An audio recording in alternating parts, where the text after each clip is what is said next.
calling on all the spirits of everyone who's ever died in this house. Jessica. Ni sangre a borbotones, ni monstruos saltando desde las sombras. Aquí el miedo es distinto, más lento, más profundo, más pegajoso, como un peso invisible que se mete bajo la piel y no se va. Bienvenidos a el ático de Belayud.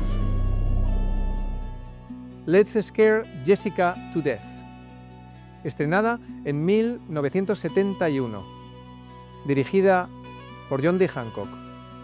Un título que se pronuncia como una amenaza, pero que esconde algo más. No es solo una historia de terror, es un descenso, una espiral, un viaje donde lo que ves nunca es seguro que sea real.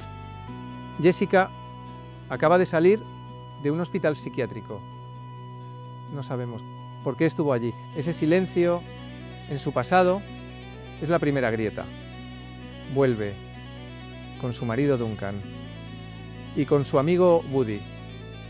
Han decidido empezar de nuevo en una casa antigua junto a un lago. Una casa aislada, demasiado aislada. Al llegar parece un refugio, pero ese silencio que la envuelve no es tranquilidad. Es un silencio que pesa, que oculta, que parece estar esperando algo, esperando a alguien. El rodaje se hizo en una auténtica casa de campo en Connecticut. Los muebles, las paredes, el polvo, todo era real. No hubo necesidad de decorado para simular abandono. Jessica intenta adaptarse, quiere creer que este es un nuevo comienzo, pero muy pronto algo se tuerce. Escucha ruidos, sombras que se mueven donde no deberían. Una presencia que parece caminar junto a ella, siempre demasiado cerca. Demasiado cerca. El director filma cada rincón con calma. No hay prisa por mostrar nada. El terror se cocina a fuego lento y así se mete en ti. Entonces aparece Emily, una joven que encuentran en la casa. Misteriosa, carismática y de inmediato parte del grupo. Demasiado rápido. Su relación con Jessica es extraña, muy extraña. A veces parece una amiga, otras algo mucho más oscuro. Emily es interpretada por Marie-Claire Costello.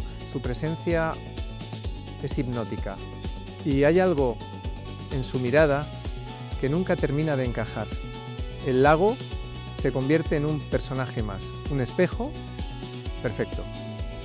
Pero lo que refleja no siempre es la verdad. En muchas culturas, el agua es un portal. Aquí es frontera entre la cordura y la locura, entre lo vivo y lo muerto.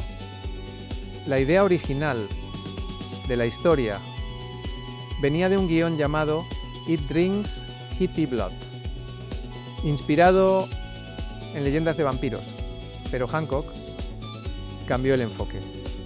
Lo convirtió en algo más ambiguo, más psicológico, más inquietante.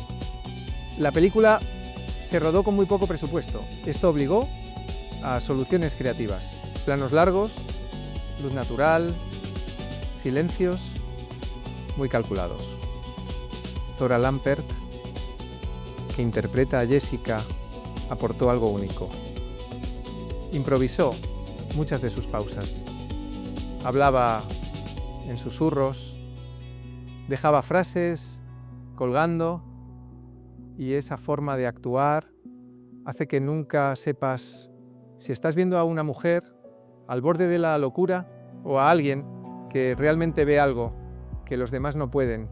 La atmósfera es casi de sueño o de pesadilla. Los pocos habitantes del pueblo son extraños, demasiado silenciosos, demasiado atentos, y todos parecen ocultar algo, siempre algo. Hay un momento en que Jessica ve a una figura blanca en la orilla del lago. No está claro si es real, ni siquiera si los demás pueden verla. Ese tipo de escenas son la esencia de la película. Nada. Se confirma del todo. Nada. Se niega por completo. El terror no está en lo que ves, sino en lo que imaginas. Hancock confesó que quería que el espectador sintiera lo mismo que Jessica.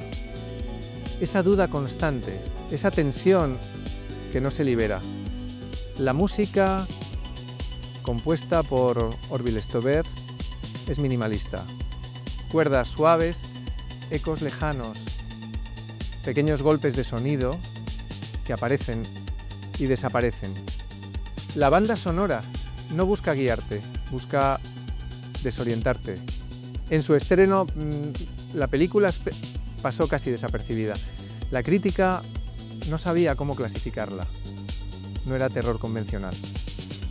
Tampoco un drama puro, pero con el tiempo se convirtió en obra de culto, sobre todo entre quienes buscan un horror atmosférico, ese que no necesita mostrarlo todo para inquietarte.